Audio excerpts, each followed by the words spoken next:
Hello, in this video I'm going to show you how to stop background process apps on any Android phone.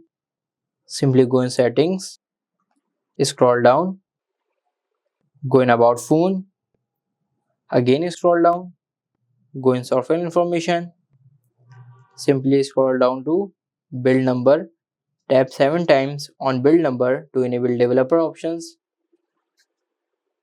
As you can see, developer mode has been enabled. Now go back, again go back, simply scroll down, developer options is showing now. Simply tap on it, search here, background.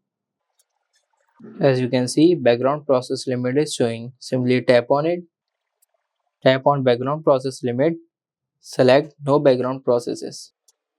So this is how you can install background process apps on any Android phone. If this video helps you, like this video and subscribe the channel for more information like this.